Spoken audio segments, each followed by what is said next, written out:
Shalom God's Beloved dimanapun berada. Di dalam Yohanes 9 ayat 41 mengatakan, jawab Yesus kepada mereka, sekiranya kamu buta, kamu tidak berdosa. Tetapi karena kamu berkata, kami melihat, maka tetaplah dosamu. Sangat menarik apa yang dikisahkan dalam Yohanes pasal 9. Dalam satu pasal yang cukup panjang ini, penulis Injil Yohanes menceritakan tentang bagaimana seorang yang buta sejak dilahirkan lalu dicelikkan oleh Yesus dengan cara yang unik. Yesus bisa saja langsung mencelikkan matanya dengan cukup berkata kepadanya, celiklah. Namun Yesus memilih untuk melakukannya dengan cara yang lain. Yesus meludah ke tanah dan membuat lempung dengan ludahnya itu, dan mengoleskan lempung itu pada kedua mata orang buta itu. Dan Yesus berkata kepadanya, pergilah, basuhlah dirimu di kolam Siloam, yang diterjemahkan yang diutus. Kemudian dia pergi dan dia membasuh dan dia datang kembali dengan melihat. Wow. Nah, sebelumnya para muridnya bertanya kepadanya, siapakah yang berdosa? Orang ini ataukah orang tuanya sehingga dia dilahirkan buta? Nah, fokus murid-murid saat itu adalah tentang dosa.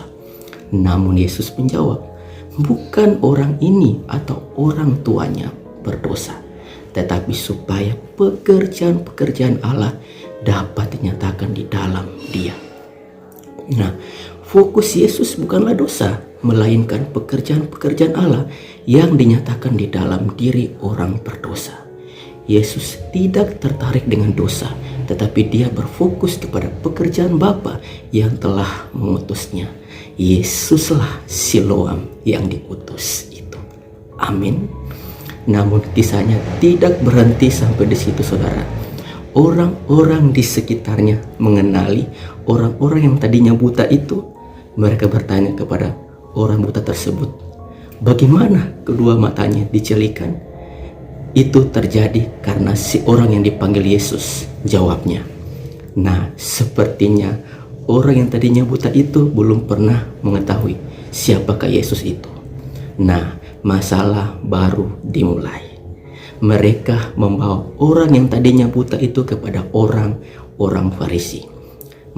Masalahnya hal itu terjadi pada hari Sabat. Maka beberapa dari antara orang Farisi itu berkata, orang itu bukan dari Allah karena dia tidak memelihara hari Sabat. Orang-orang Farisi itu terus menanyai yang dicelikan itu untuk mencari kesalahan Yesus. Sampai-sampai orang tua dari orang yang tadinya buta itu dipanggil menghadap mereka. Namun orang tuanya itu pun lepas tangan, tidak mau terlalu jauh ikut dalam masalah anaknya. Karena dia takut akan orang-orang Yahudi itu, sebab orang-orang Yahudi telah sepakat bahwa jika seseorang mengakui dia sebagai Mesias, ia akan menjadi terkucil dari sinagognya. Mereka memanggil kembali orang yang tadinya buta itu dan berkata, katakanlah kebenaran di hadapan Allah. Kami mengetahui bahwa orang ini adalah si orang berdosa. Nah, orang-orang Farisi itu bukan saja fokus kepada dosa orang lain, bahkan mereka berani mengatakan bahwa Yesus adalah seorang berdosa. Namun berbeda dengan orang yang dicelikan ini.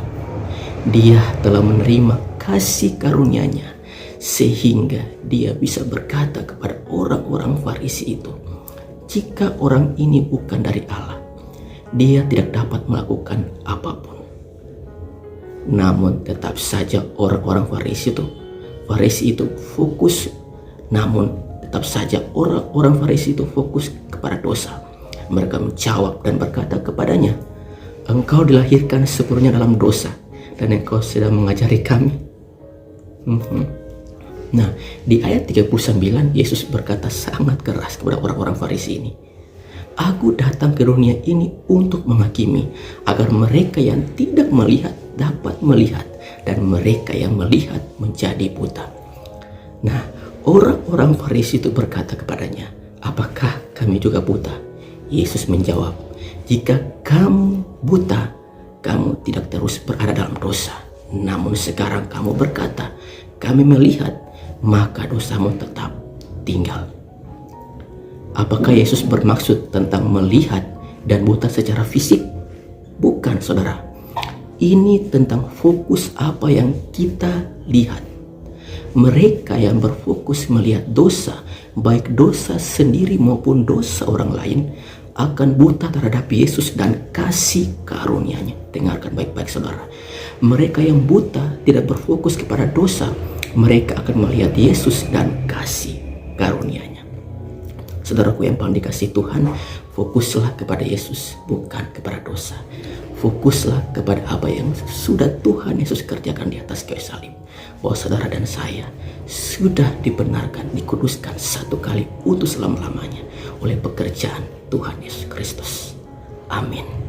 Tuhan Yesus memberkati. God bless.